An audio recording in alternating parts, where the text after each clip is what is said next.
Hello, everyone. This lecture today is about communication. I want to talk about some of the dynamics that are happening within a communication event. This is a little bit of a detour off of organizational management structures and Cynefin framework, these really big theories. I want to insert how we are speaking and how we are talking to each other and decoding and coding messages and some of the speed bumps that get in the way of us having a conversation flow.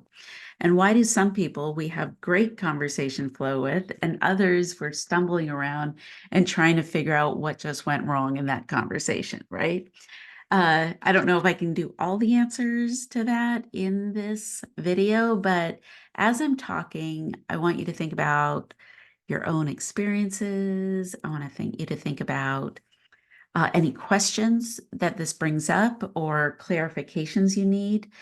It's not in team meeting 2, but I think in team meeting 3, I'm going to ask you to stump the professor. And I am your communication conflict management professor. So it's great to get me some really good communication questions. So maybe something today will spark that as well. Okay, so I'm actually have the module open over here and I'm taking a look at it.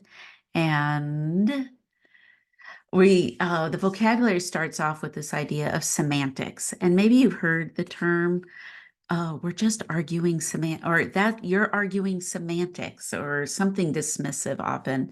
That's semantics. When semantics is basically words, or sometimes a phrase or a word or a saying, jargon, slang, those or an order of symbols. So words are made up of symbols, and symbols have no meaning. Symbols have no meaning. That's kind of funny because I posted all these things about the meaning of symbols, but the truth is the symbol itself has no meaning. It is us looking at a symbol or a group of symbols and attaching meaning to it. So we go through the process of attaching meaning to a group of symbols. And depending on your past experience, depending on your level of expertise, depending on your culture and co-culture groups, often called subcultures, but in social sciences, we call them co-culture groups. You're going to attach meaning to symbols in different ways.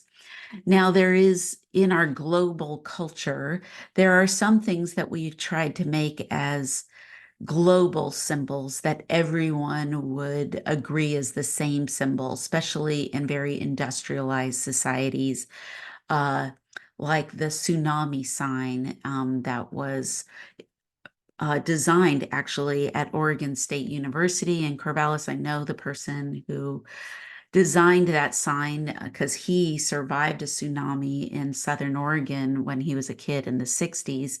And that sign was used for the Oregon coast, but then it has been adopted globally as an international sign for tsunami, a tsunami zone.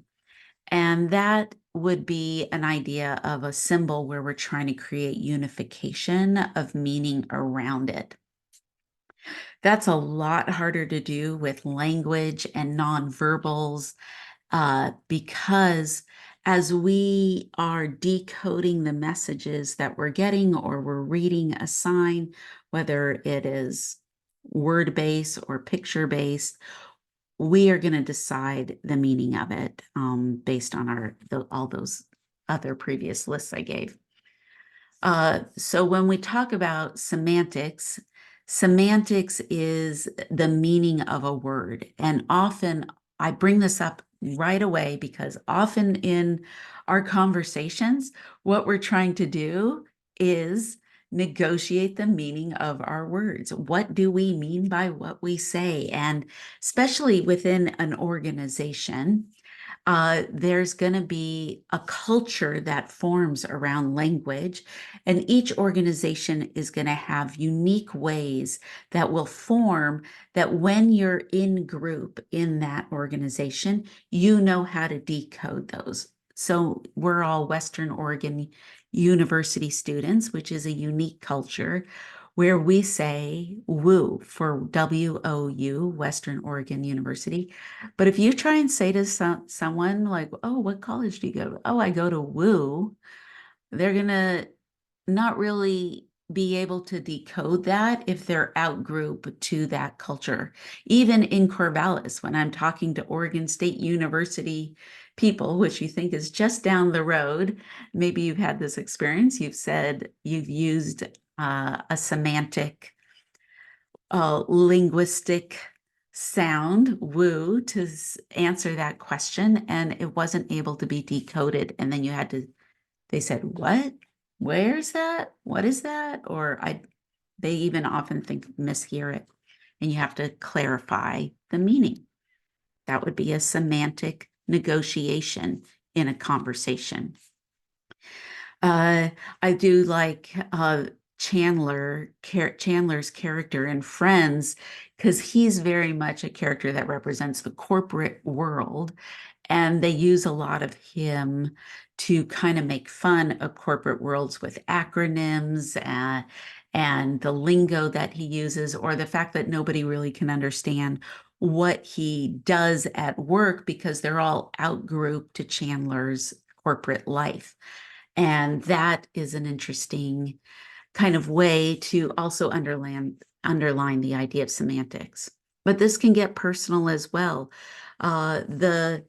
We can talk about other words that we have to clarify our meaning of how we're using it in order to manage often identity or negotiate our relationship.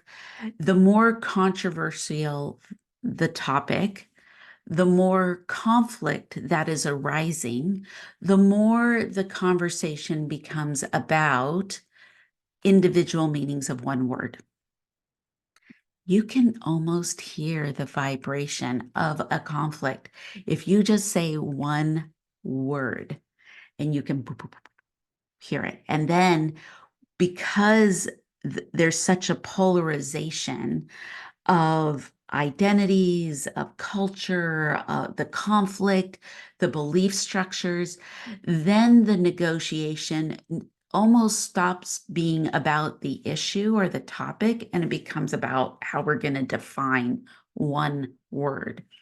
When we were still trying to legalize gay marriage, you could hear the controversy of that, the cultural conflict around it, by people trying to do a tug of war of trying to define what is marriage.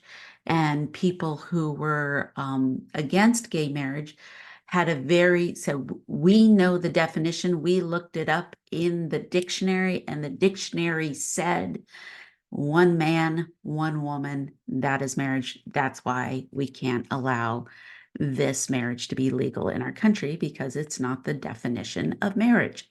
So when you hear that type of argument starting to bubble up, that's a semantic argument, and it's not really addressing. It's almost like a distraction or a ad hominem kind of conflict where it's trying to deflect the debate into the definition instead of what is the other issues involved with that. But that's just one of them. I mean, I could say all sorts of like words that could get us all kind of like feathers ruffled, and we could feel the conflict by just saying a word: patriot, life, death, right? These words become who's going to own the word and who's going to own the definition of the word. When it gets more personal, we're talking about love. How do you define love? And what does love look like to you in your romantic relationships, in your family relationships? What does it really mean to have a loyal friend or a best friend.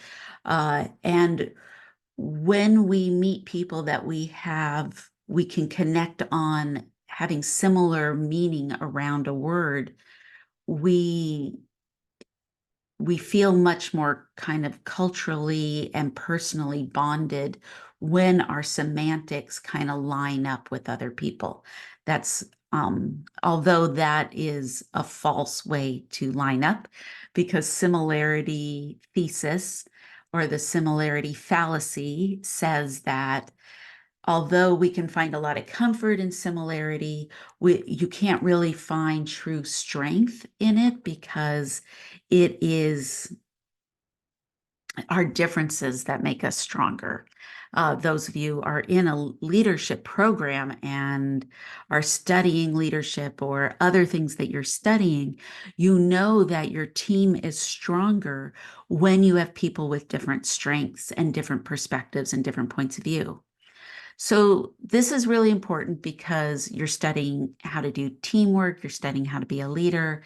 And then when we go into Cynefin theory and we talk about what is best practices in the clear part of the Cynefin theory says best practices. That means that we're all semantically lined up.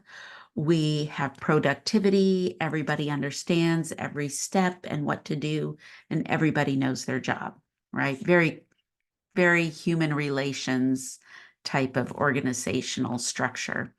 Uh, but then as soon as we move up into complicated, we're looking for expertise to help us semantically line up, like, oh, what does this mean?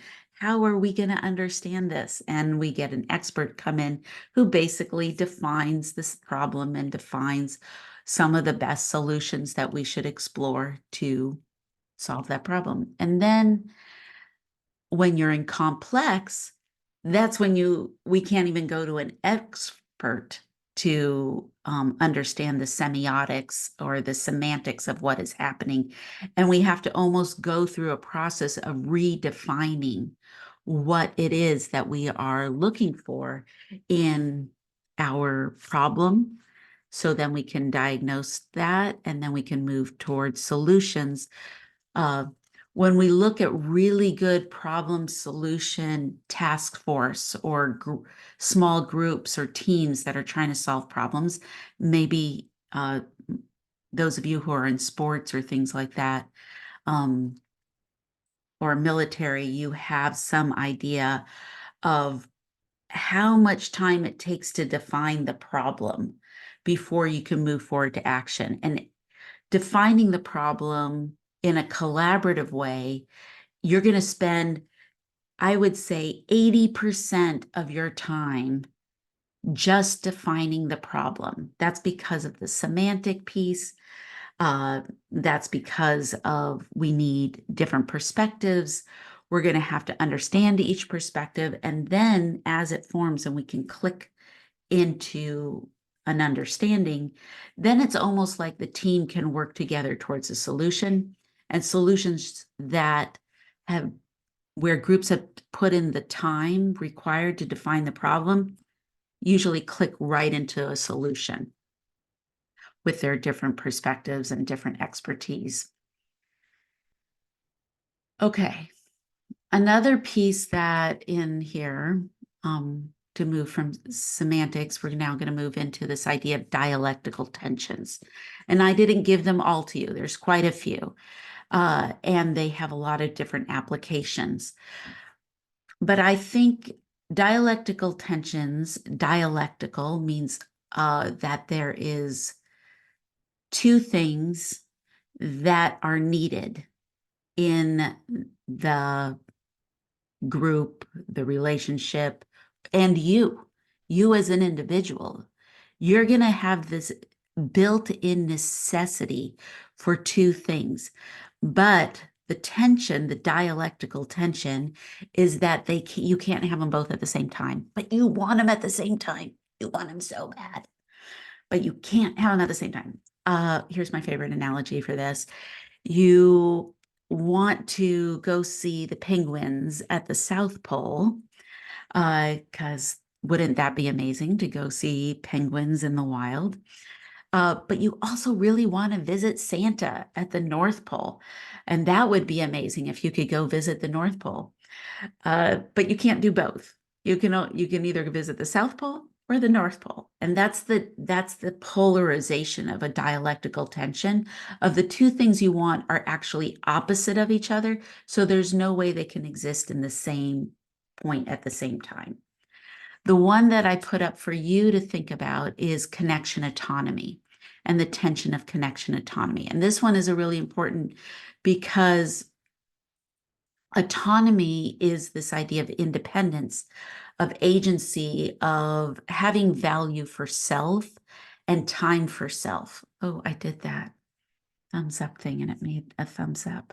I don't know if you guys can see that. Oh, that's so weird. Okay.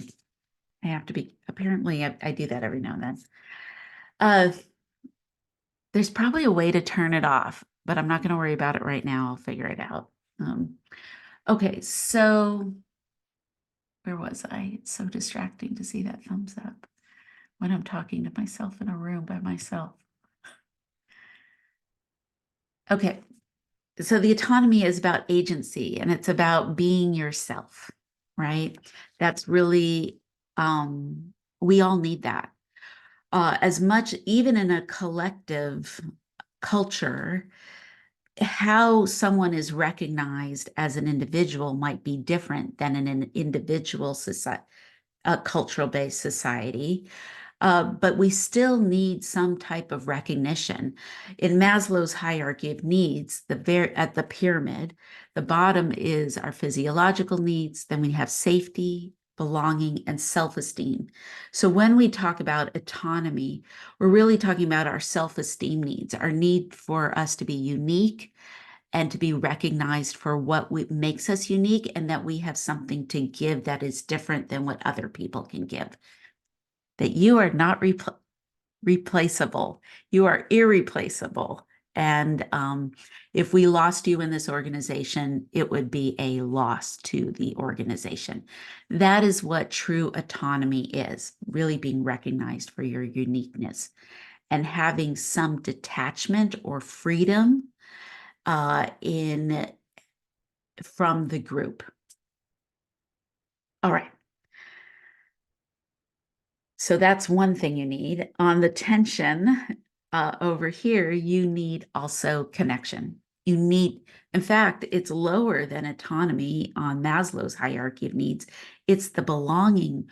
You need to belong. You need to be part of a group. This is the social pressures that often pull us into groupthink. Or give up pieces of our autonomy in order to have social cohesion, in order to be accepted by others. This is often, if you've ever been in a relationship and then you broke up from that relationship, and in hindsight, you're like, why did I give up so much of myself in that? And I'm so glad to be free of that. And right, that you were leaning too much into the connection part of that relationship in order to try and save the relationship or make the relationship work. You were sacrificing self for the cohesion of the group. And that's really kind of how groupthink works as well, that we get pulled into our need for connection or social acceptance, or because I don't want to lose my job. So I will give up some autonomy in order for harmony or cohesiveness. So it is an essential need to have connection, but we also need autonomy. How do you have both? Right? That is the balance. So often in group work, when groups and teams are doing really well, they have components to the work or teams that are or meetings where they're recognizing the uniqueness of each person. And there is this autonomy piece where you will be given something to do outside the group and then come back on your own. Not everything needs to be done with the team for it to get done. when we see someone in a leadership role or a manager role, I should say manager role, because as we know, leaders can be anywhere in a group at any point of the hierarchy structure. But when we see someone in a management role running a meeting and they say, you have to do all your work here, and I need you, everyone needs to work together through everything. That's leaning so much into connection, the quality of work often diminishes. Where if you have a manager who knows how to like I hired each one of you, right? And I hired you because of what you could bring to the team. You value it when you give them some autonomy in the work, and then they come back to the team and report and add it. And then everyone adds it in for the collective piece where they problem solve together, but then they go off on their own, work on something, come back, right? You need this kind of balance in order to deal with the conflict of the dialectical tensions of connection and autonomy. It also is about control. And dominance. So I also have one listed about connection and versus dominance. And that kind of goes with that example where someone is putting their need to have dominance over the need for true connection, or as Brené Brown would say, the vulnerability that needs to be part of the group. So if we have someone pulling into dominance, they're taking charge of over systems, or they prioritize their control of the system. And we often, to connect back to Cynefin theory, we often do that, see managers doing that, not just for their own sense of identity of power, but because they have a feeling like the reason why I'm the manager is because I understand best practices for what we're going to do. And I am going to make sure everyone is doing best practices, and because it's clear and obvious to me. However, as we talked about in my last video, when we are too controlled into best practice, we lose context influence, we lose the connection to other expertise.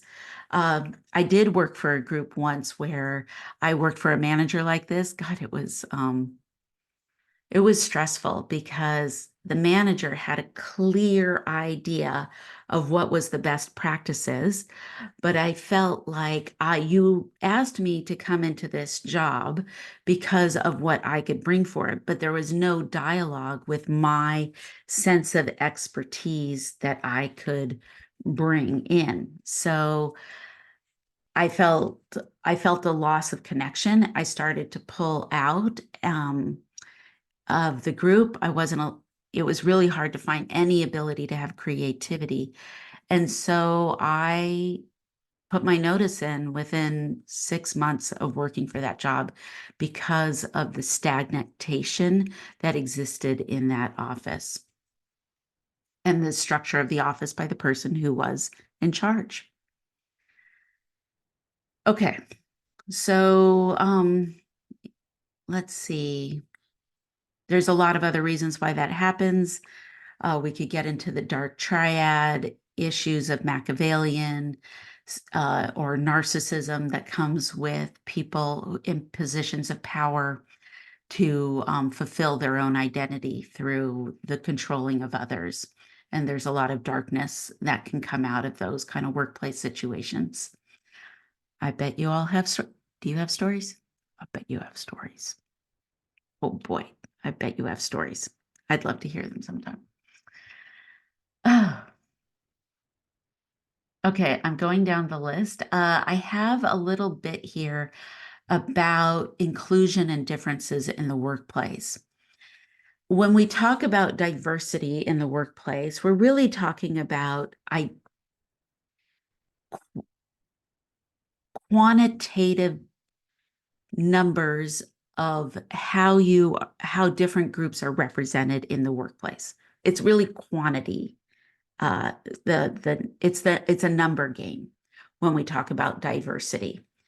When we talk about inclusion and valuing difference, we move away from just taking the numbers and looking at a more qualitative approach to how we are including differences in our workplaces. Instead of just slapping labels on people, we want to go into more depth and understand it's not just that we have a token person doing representation. What is the full breadth and depth of that individual brings to the workplace that makes them valuable to our workplace? And that's really important.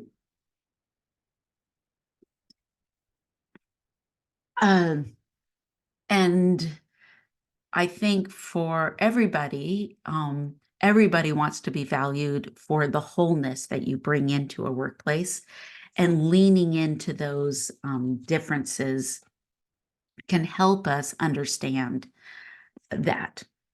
Uh, I'm focused on communication cultures. High context versus low context as a communication culture is really important to understand. Turn-taking signals. When do you know it's your turn to talk? And gender and communication. Okay, hold on.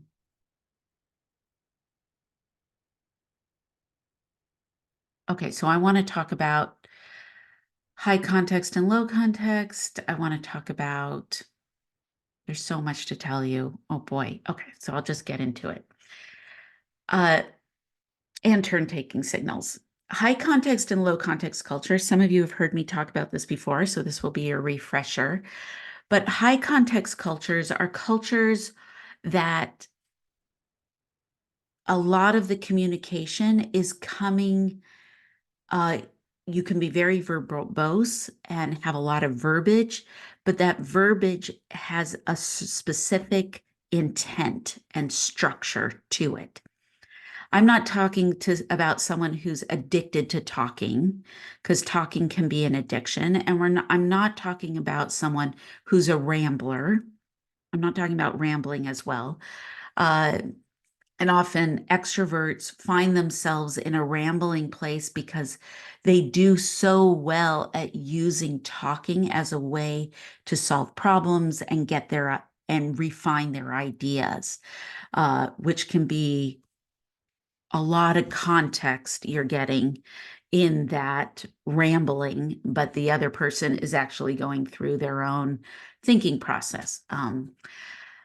This is why autonomy work can sometimes help if you have someone who likes to be really verbose in their thinking out loud, giving them focus by saying, okay, I need everyone to come to the meeting with three things we should be doing and three things we should stop doing. And then you say, come to your meeting with your three things, and then you develop the autonomy structure of people working on their own, and then they come to the meeting and they're ready to talk out, right? But when we talk about high context culture, that was a little spiral, and now I'm back to high context culture. This is where our nonverbal actions, or the structure and order of things that are being said, are to communicate things that are not being said. They're actually, what they're not saying is more important than what they are saying. My mom is very high context, and so I am very familiar with the decoding process that's specific to my mother's high context culture style of talking. And it's often where I lean much more low context, where I'm more direct. I have a tendency to get straight to the point. I don't like to take up a lot of time, so I just spit out what I have to say and then I'm out. Uh, my mom is easily, high context culture will be easily offended by this style of talking. And so they will, so my mom will often say, she'll often say, what do you mean by that? Are you saying you don't want me to be at the dinner tomorrow night? When I didn't say anything about her coming or not coming to the dinner, I said something totally different. Like I might say, wow, I feel like that restaurant is I can't believe we chose that restaurant for the family dinner. It's really hard to get a big table there. And she'll say, what do you mean by that? Are you saying you don't want me at the dinner? And I'll be like, low context culture gets real like, what? I literally said I just think that restaurant doesn't have great seating for big groups. Like what? That's like whew, communication is like wow, we're going in opposite directions. And so that's high context will have want a lot more um time spent establishing relationship first, working through what is the issue, and then might slowly over time get to the tippy top of the point of the conversation, but it will start very high context. That means I need to bring in the relationship dimension. High context cultures will often have a greeting and they'll want to clarify the role. And they might even, if it's some languages, will have grammatical structures that will show the hierarchy or how much respect you're supposed to show. In English, even things like saying Miss Sarah or Professor Sarah or Teacher Sarah, uh, or Professor Sheldrick, if you want to even be more formal. Those things, because the word before it, professor, tells you my identity and it signals the relationship dimension, that might be a greeting that some people feel a lot more comfortable with it. Uh, and in Southern cultures where they say Miss and then they say the first name or Miss, those are, or grandma and then the name, or you might have a very grandpa and then the name, those are ways that we are signaling in a high context way what is the relationship, and that is how I'm going to respect you. I'm not just going to blurt out a name, right? Or yo, you, right? I'm just going to go straight to your name.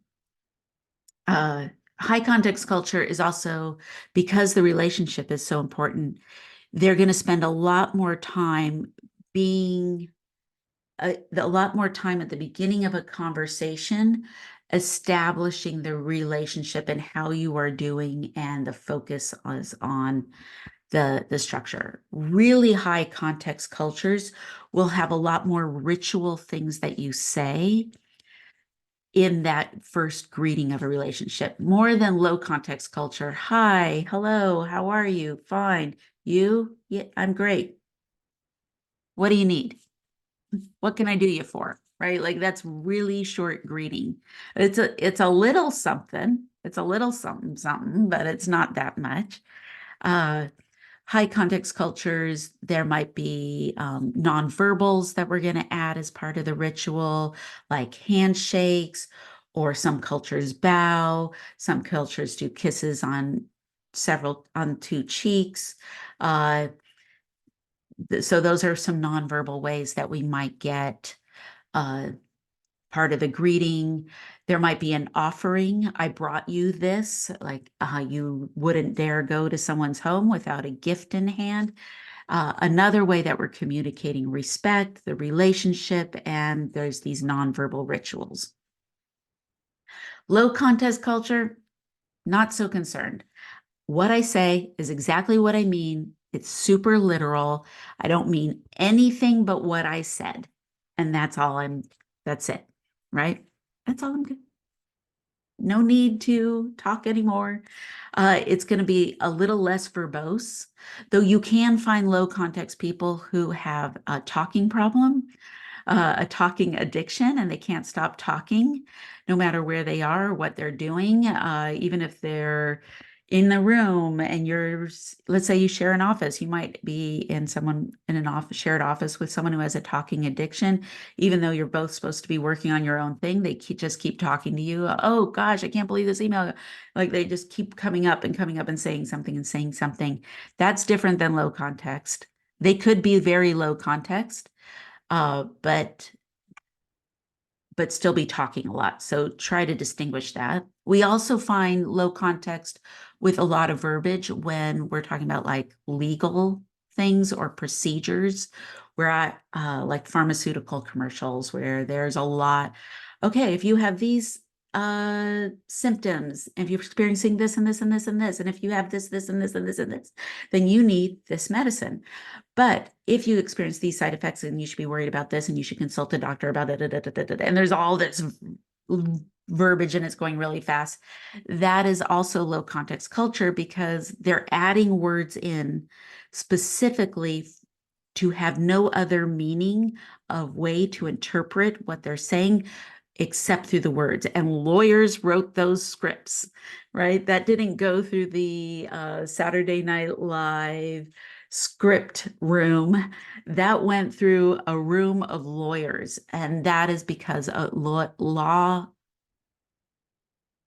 legalese is a very low context culture.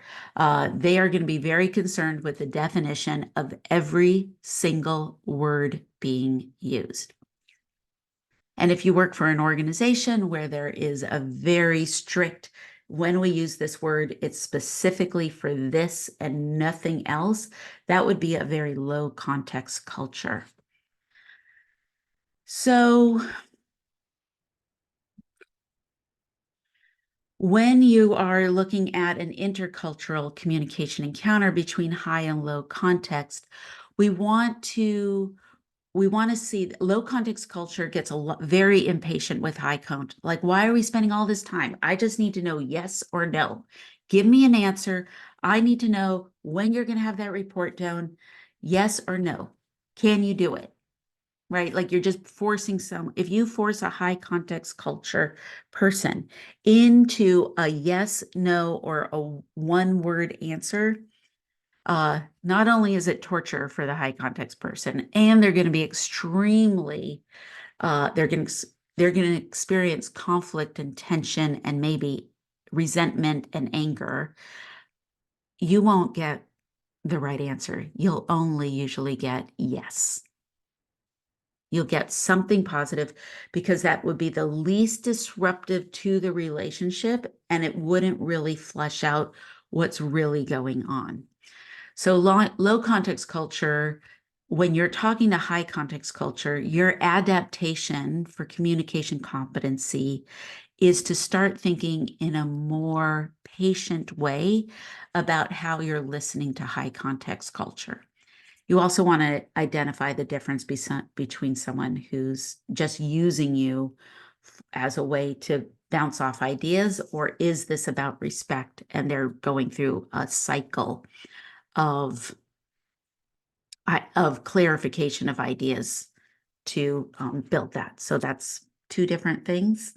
It's really hard to get used to listening for it, but I'm trying to give you the tools so you can start adapting yourself to these different culture groups. High context culture, because the dominant culture of business is low context, we will often find these people in a retreat position unless they can get into a position of power. And then they often have a lot of conflicts with their team because they don't feel like they're getting the respect they deserve. And that might be because of the low context people they hired are not doing the structure, the ritual structure of formality. If you ever had a professor who's like, you will address me as doctor this, right? That would be a more high context culture, and they are demanding the high context communication in the way that they're greeted and addressed in order to combat the feeling of disrespect that they're experiencing because of the more low context culture group they have to work with. So high context culture, my because my mom and I talk about this a lot, she's had to really learn how to adapt herself to know when to use her high context style when she's in a low context culture dominance. She's had to adapt to it, and it's very difficult to do because of that anger and resentment and that bubbles up because of the feeling of things coming at you like this. And that they often will move to mistrust, and they will lose a sense. They don't trust others. They don't feel like they should be loyal as much to people who are constantly offending them. And we have a broken kind of ability to really have that person as included in the group. And that means that that person, they're retreating. So we're not going to get self-disclosure. We're not going to get their perspective on problem solving. May not necessarily be an introvert, but they might appear as an introvert because of the offensive way low context culture feels for them.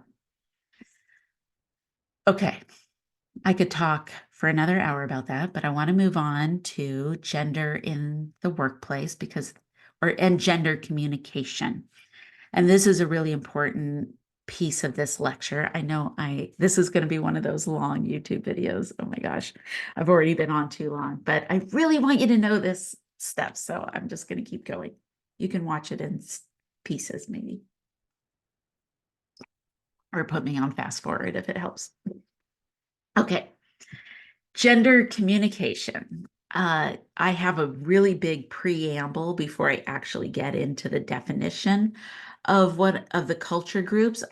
Which is the very first thing. I'm looking this as an aspect of communication culture. The research comes from mostly Deborah Tannen, who has an award-winning book called 9 to 5 Men and Women in the Workplace. And it's an older book, so it has some of that more binary way that it's defining things, but it is still doesn't mean that it is not really important for us to understand. I've adapted it a little, and I'll talk about that in a second. But that book is a really great book, and the research in it is very impactful in understanding why women traditionally in the workplace have often come against some real obstacles with moving up into leadership, management, supervisor, and being taken seriously in leadership roles. And so that's why I think this part of the lecture is the most vital piece. So when I talk about gender,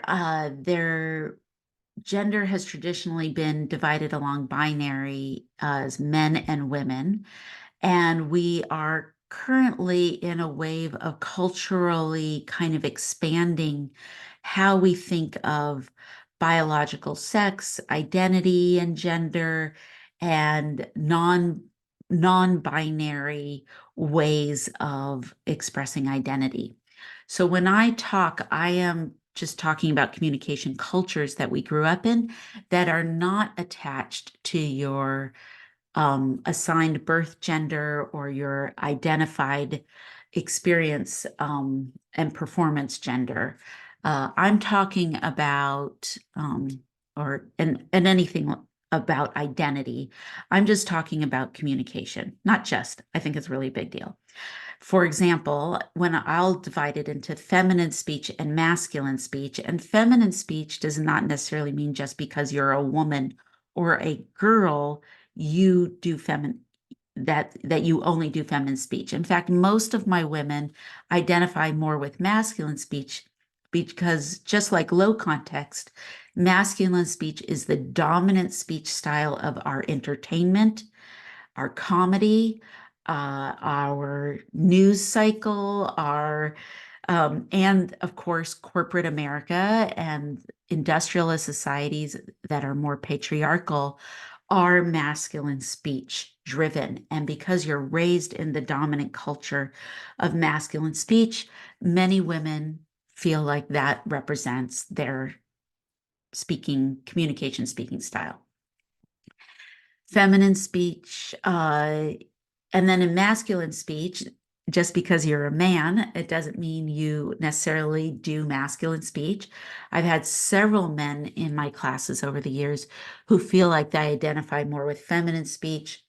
One example that I'm remembering offhand here is I had a student who was raised in a multi-generational home with a single mother, an aunt, and a grandmother. So he had three adult women living in his house, and I think he had an older sister as well. So there were like a lot of women, and the dominant matriarchal culture was feminine speech, and he feels much more natural and slips into feminine speech. And a lot of his social experiences have been rough for him as a man because he wasn't really understanding how to adapt himself when he was out in the world to masculine speech style. So it just depends. Uh, it just depends. I'll give examples in my own family, like my stepdaughter is very masculine speech. My mother-in-law, who raised three sons, is very masculine speech, and so are her three sons. And so I just think that's also a really interesting family dynamic that I had to adjust to in a more feminine speech, matriarchal culture family that I grew up in. Okay, so that's just the preamble. What is it? What is feminine speech? What is masculine speech? Okay, here I go. I'm just going to do a little tapping here, talk about it. Feminine speech. You know you have a friend when you get a secret. Secrets are the glue of friendship or insider information. Let's spill the tea. Spill the tea, a very feminine speech saying that has emerged from social media. Uh, so this type of spill the tea and give me your secrets, let me know what you know, and sharing that information is the glue of friendship in feminine speech. I'll get to masculine speech, but just so we know, it's really important in masculine speech. It just comes in a different way. It comes out in a different way in masculine speech, but just as important. Everybody wants to hear the tea, right? Okay, so feminine speech will do this first. This is the very first thing to do. You usually are sitting, facing each other, and heads are tilted slightly downwards because we know that too much eye contact, if we're doing too much eye contact, we can't listen and take in information in the same way.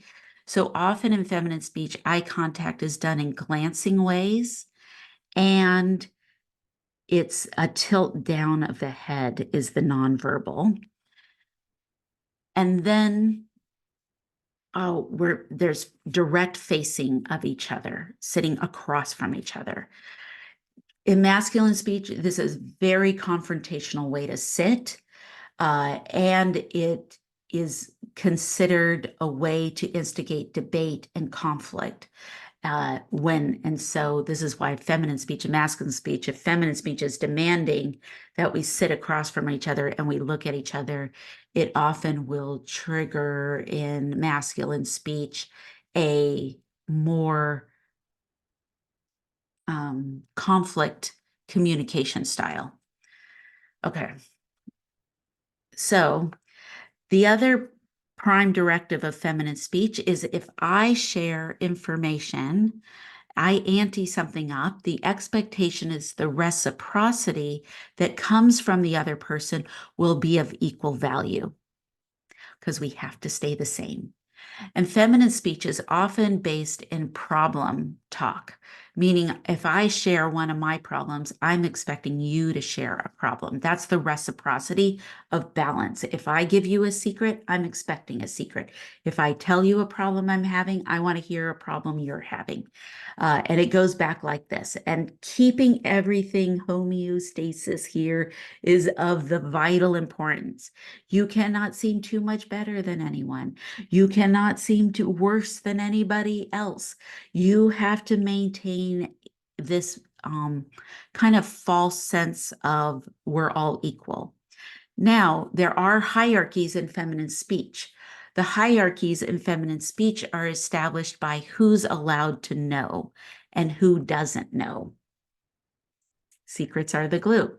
So if you don't know and someone else gets information before you, that is the high context secret way that the hierarchy is established in feminine speech world, but it's not said out loud. That's what makes it high context. Right? It's these secret things, which is very different than masculine speech, where the hierarchy is very upfront and we want to know the latter. No wonder classical management is much more masculine speech in its style. Where ecosystems, as we see more women rising into places of supervision and leadership, ecosystem management is much more of a feminine speech style of seeing value in all aspects of an organization. Okay, so let's see. Okay, so if no one seems better, no one seems worse. The kind of ritual conversations then is if someone seems like they're going up, like someone pays them a compliment, someone has good news, I got a raise, or I get to go on vacation, and we all want to celebrate. Oh, good for you. Oh my gosh, bless your heart. That's amazing. I can't believe you get to do that, right? Like whatever it is. Uh, this person goes up, up, up, up, up, and boop, boop, alarm bells are going off. I am better. I am not better than everybody else. And so this is where problem talk or self-deprecating is the ritual response, one of the ritual responses to being too up. So saying, oh, but I got this problem. Wah, wah, wah, wah. Wah, wah, wah. Wah. And if you're too high up, you might want to lower yourself even more. Wah, wah, wah, wah, wah. Right? And that is one of the ways to try and manage your position in feminine speech world. The other ritualist response is to try and get the other person in conversation up too. Oh, and look at what's happening for you. When is your vacation? Oh, I can't believe you get to look at that new sweater you have. It's amazing, or whatever it is. We are going to try and amplify the other person and pay them a lot of compliments and move them up as well. Feminine speech can get stuck in a lot of repetition and cycles of compliments and self-deprecation because of it, which drives masculine speech crazy. They're like, I can't, what is happening here, right? Why are people putting themselves down?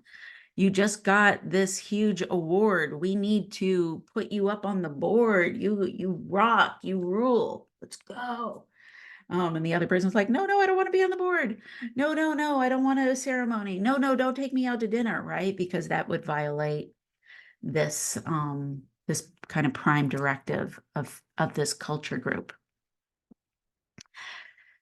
Feminine speech is so stressful. Oh my God, it's so stressful because if you violate this rule, if you seem too up or emotionally too low as well, if you aren't willing to be the same in the same emotional state as everybody else, the punishment is not only you're not going to get the insider information, you're not going to get the secrets, but you're not invited anymore. What you stop learning is that everyone Thursday night goes out and meets for happy hour, and you don't even know, and you're not even invited. Right? You don't know about people are deciding to go to the basketball game this weekend, and they bought a bunch of tickets, and you didn't even get a ticket. Like, if you're too high up or too low, you get left out.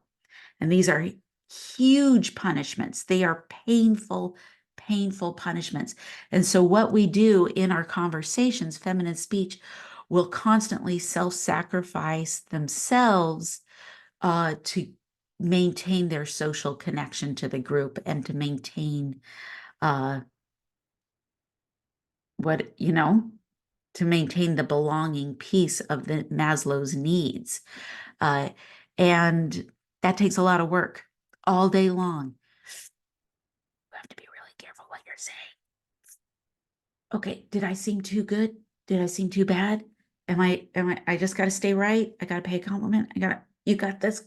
You go, right? There's all these constrictions. It's like being in a straitjacket of constrictions is what it feels like in feminine speech. And you don't really feel like you can clearly express what you need to say. And that's really difficult place to live in. Feminine speech, they get home from a long day.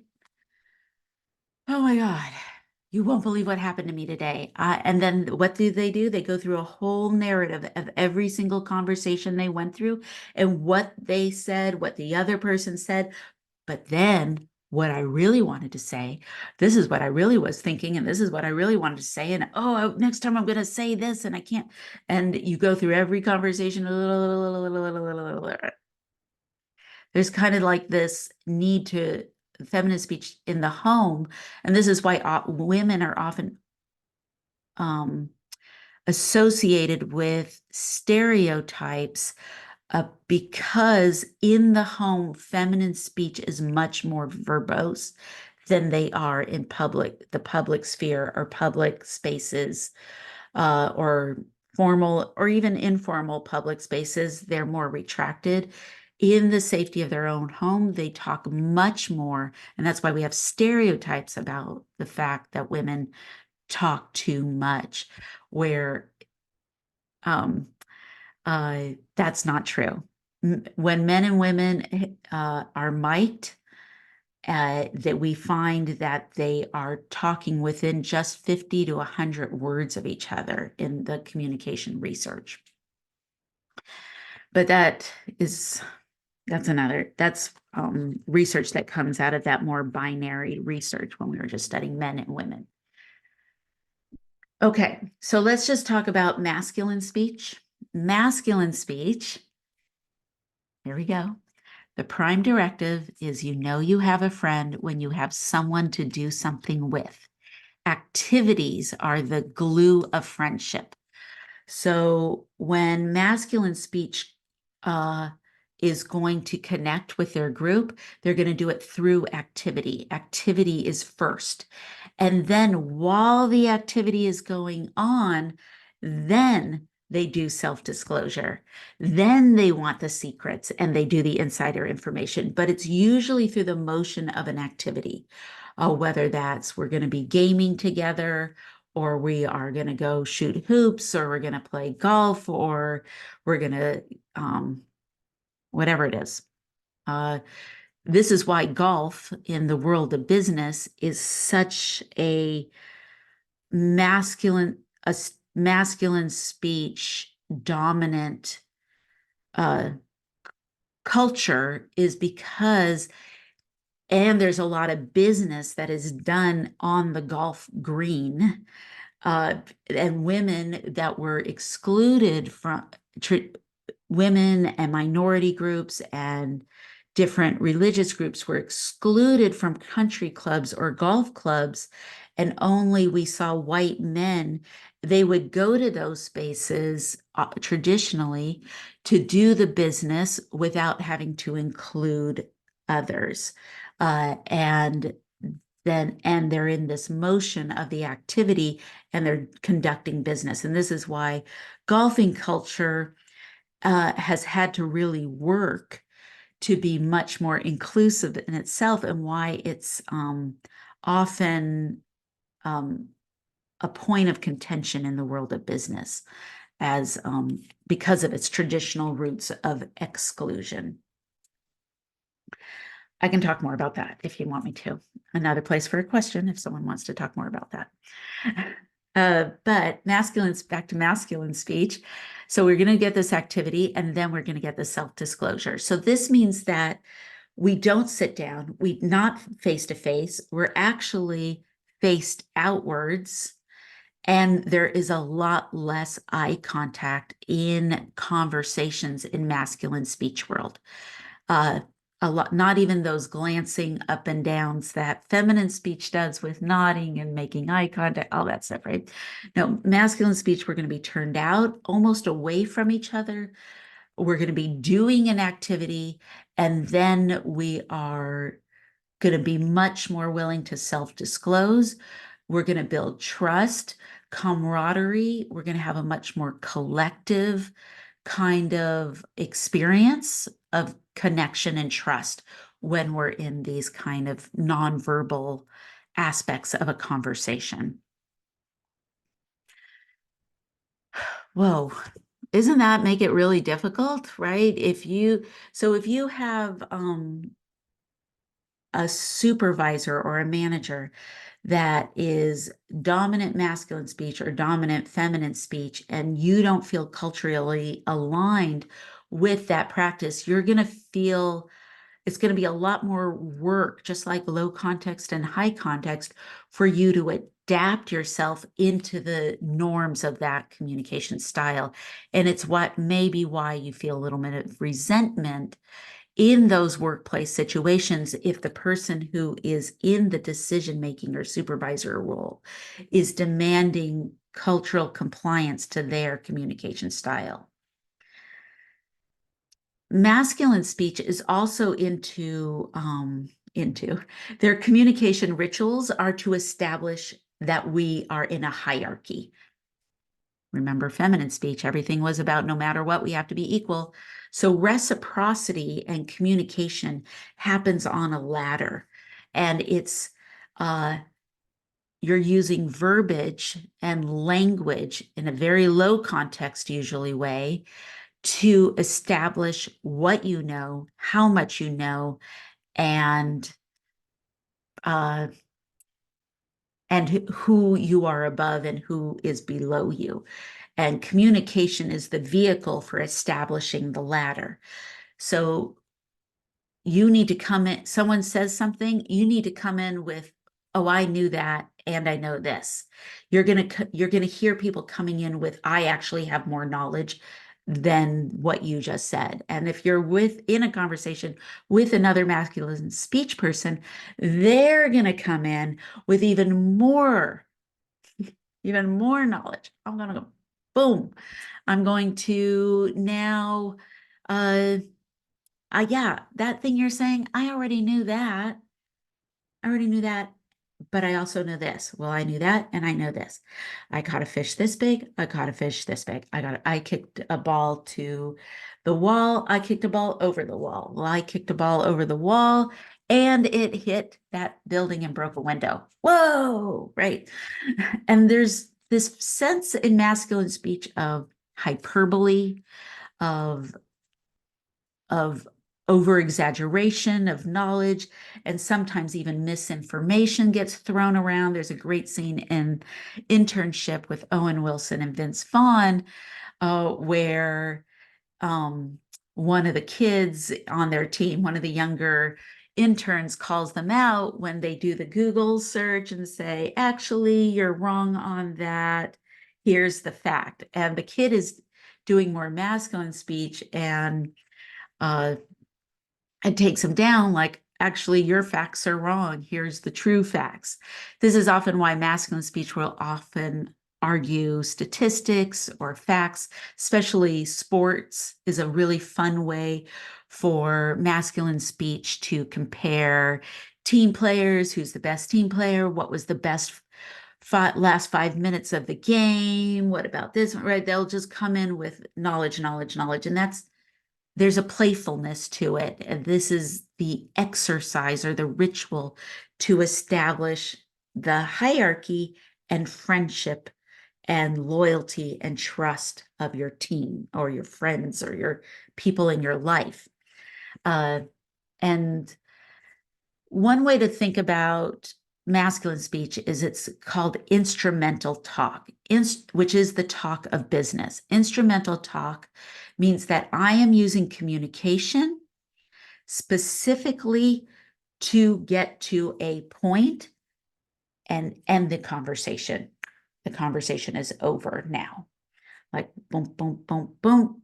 We're at the point. So this instrument, like communication is a tool, an instrument, and we're using it to eliminate things and narrow and lower the context till we get to the answer, the end. We did it. Check.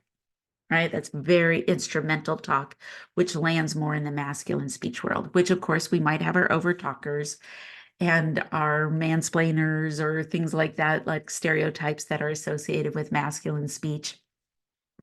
But it's this establishing of the hierarchy. The other way, the other ritual is to give orders.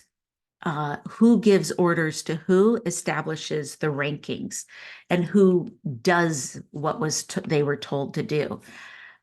This is how I discovered masculine speech was the dominant speech of my blended family.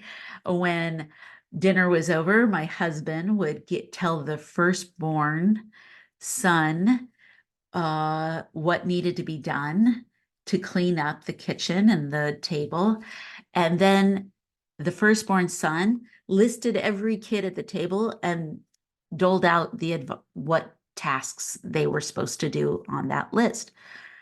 You know, you two are going to load the dishwasher. Will you dump the garbage? Will you put the food away? You know, like he's not saying will, he's just saying you do this, you do this, you do this.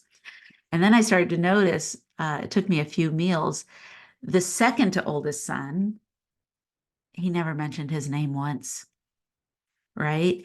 Because there's a battle between the firstborn son and the secondborn son in this hierarchy. And he knows that if he gives this kid a order, there's going to be a conflict because he's not going to take an order. But the little ones always did. The little kids always did what big bro told him to do. And this is how I could tell my stepdaughter was more masculine speech, because little Joe would come up to the kitchen and get a bowl of ice cream and go back to the family room to watch TV. And then 5 minutes later, he'd be back upstairs and getting another brand new bowl out of the cupboard, a brand new spoon, and getting a whole nother bowl of ice cream. And I'd be like, Joe, what are you doing? You were here just 5 minutes ago getting ice cream. And he's like, oh, Ashley wants ice cream too, so I had to get it for her. And I'm like, oh, yeah. So Ashley was even though they were the two littlest, they were also establishing that order. When Joe's a lot older, I go, you don't have to do what she says. Just tell her she can get her own. Like, I'm such a troublemaker. But he was like, no, I don't mind doing that. That's okay. Right. So masculine speech will really recognize the importance of the order and want to be at least on the ladder, right? If you're on the ladder, even if you're the lowest rung, you're still on the ladder and you still have a role and a job to do. Another way that we see how masculine speech can often become really dysfunctional, just like feminine speech, is how teasing happens. It's not, sometimes orders also can get really dysfunctional and bullying, but it's also through teasing and razzing, which can also be the language of respect and teamwork. but it also can be the culture of bullying. And we see that in the top-down pieces. So masculine speech that's using teasing for loyalty and trust and camaraderie, we see whoever's at the top is allowing teasing upward. So if you're allowed to tease the people at the top of the ladder in masculine speech, then you are in a much more functional masculine speech structure. But if teasing is only allowed down, that's when we're in a more bullying, teasing as a bullying or a way to diminish someone's credibility. Uh, credibility. I don't, there's a lot of, I'm thinking of a lot of examples just popped in my head. So I'll get to those in a minute. But let's just talk about this culture of teasing uh, that first of all, in the workplace, we should be really careful of how we do any teasing or razzing. This should be something that needs to be discussed. It needs to be explicit. There needs to be rules. There needs to be awareness about, because feminine speech, no teasing is allowed. That would be considered a huge injury in feminine speech, where in masculine speech it could mean you're part of the team. And so the more teasing that's allowed upward, we're squashing the ladder. There's still a ladder, but it gets a little smaller. So for example, a parent, if you had a parent or you grew up in a family where everybody teased everyone, you could play a joke on your mom and dad and everyone would laugh, or you could or whatever your parents, uh, you could tease them. Or did you grow up in a family where you had a really dominant parent who would tease you and play jokes on you, and you weren't allowed to tease back? You had to take it. You had to take the teasing. And that is usually a parenting style that's very masculine speech. And we would say it's the belief system of that parenting style that you have to take this teasing is because they know how hard the world is and how mean the world is. And I'm going to build up your resilience and your toughness now before you're out there so that you can understand how to survive it when it comes at you. Okay, I'm out of water, so I can't talk much longer. So, uh, so over here in masculine speech, this is a tough world. You are using your talking and your language to negotiate your position on the ladder so you don't fall too low on a rung, or you maintain a high position, or you can maintain that. So that means you need to be talking, talking, talking. This is why we see masculine speech doing much more talking outside the home, because all day long they're trying to negotiate in the public sphere their credibility, and you can trust me and my loyalty, and I have worth on this team. And then they get home. Finally, I don't have to talk anymore. Here, everybody, I'm valued. I have a family. I have a relationship, and I don't have to talk to prove myself. So I am going to go home and not have to talk. What was happening with feminine speech? Feminine speech came home and, oh my God, I got to tell you everything that's going on. And oh my God, everything happened. How was your day? Masculine speech is same old stuff. Yeah, not much happened today. What we really are seeing is an exhaustion from talking and not wanting to use talk as a way to prove their worth. And this needs to be negotiated if you're in a feminine speech, masculine speech, intercultural relationship, um, so that you can kind of, and so like one of the things for me, my husband's very masculine speech, I'm very feminine speech, and I suck at teasing. I grew up in a very feminine speech home. Teasing was not allowed at all. There was no tease, not even to me. I wasn't even teased. It wasn't allowed down. It wasn't allowed up. It wasn't allowed across. I couldn't tease my sister. There was no teasing or razzing or making fun of at all. It was bad news in my house if that happened. So I'm with someone masculine speech and their family, they are relentless. My mother-in-law and my husband tease each other and say the meanest things to each other, and they are laughing, and that is the way they show their affection and love for each other. So I'm always trying to join in with the teasing and say something, but I just sound ridiculous when I try to do it. I have no game on that front. It's very hard for me to adapt to, but I do think it's really cute when my husband teases me. Um, but he has to be really explicit with me. He said he has to say, "All right, Sarah," and he gives me a little something, and he's very explicit and meta communicates that's what he's doing.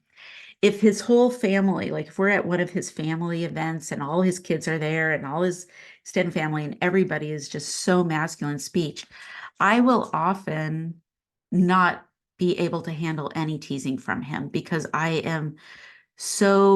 have so much emotional labor just negotiating it from his family. I'm just like, honey, I will meta communicate. I'll be really explicit. You can't tease me right now. I'm feeling really sensitive to it. And he's like, okay, he understands. We talk about it and make an adaptation in those social situations.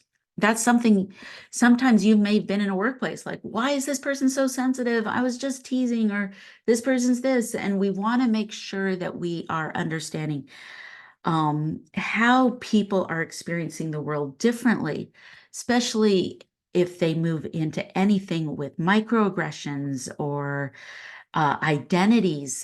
This can be a huge attack on someone who's already experiencing a lot of emotional labor from a world that is not sensitive to their identity, and they're holding up a lot of that. So we want to think about, and that's why I include a lot of these um, microaggressions, ethnocentrism, bias and discrimination, and how are you creating increased awareness of your intercultural communication adaptations for different cultural groups? And there's a lot of them. And when I mean cultural groups, I'm just not talking about someone's from the United States and someone's from Japan. That's not what I mean. I mean, even within your own family, you're going to have different cultural groups, and definitely within a workplace. In fact, I will say every single conversation you're in is an intercultural communication encounter. It just depends on the salience, meaning the impact of culture that you have to adapt to and be appropriate for. Some of the examples from masculine speech, I had one of my students, a woman in my class, say when she plays video games with her girlfriends, whenever something really important comes up in the conversation, they pause the game, they all turn and look at each other, and they talk about it. And then when they're done, they play the game and they go. But when she plays video games with her brother and all of his buddies, important topics come up, people are self-disclosing, but they just play on through the game and talk about it as they're playing. That would be a big difference between feminine and masculine speech. If you want to see it in your movies, when you're looking at your movies and you're deciphering people's communication styles, we often look to group or paired comedies to find the different, almost all movies are masculine speech. Let's just be clear. All movies and almost all storytelling is masculine speech and style because of that need for information and who knows what. You're really driving plot, and it's how we do storytelling. It's very hard to find a movie that's feminine speech and style, but you can find it in comedy with men. So Owen Wilson and Vince Vaughn are genius comedians.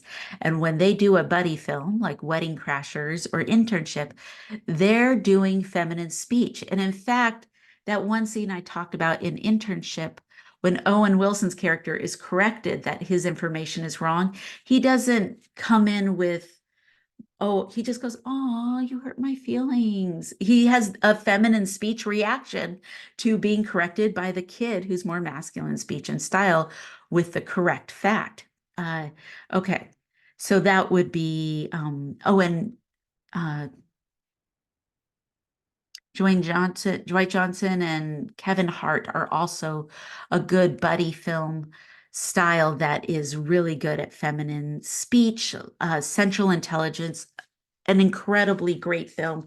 And they are doing feminine speech style together, and they're really working on their friendship in this feminine speech way. And they're making fun of the ritual conversations. That's why it's funny, because you have two people, male presenting, doing feminine speech.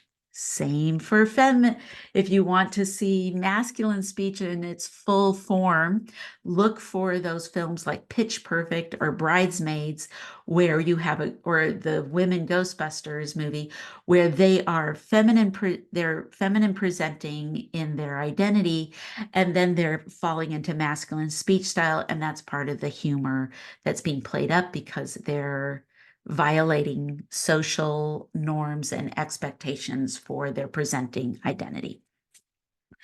It's not so funny in the real world if you feel like you have one style more than another, and your identity and your communication style are a violation of social expectations and social norms. That can often become a point where you find conflict in communication. Oh, okay. That's the talk for today. And this was a really, oh my gosh, it was such a long video. I'm going to post it for 2 weeks. Okay. So this is the only lecture you're going to get for the next 2 weeks, and I hope it helps. I'll talk to everybody soon. Bye bye.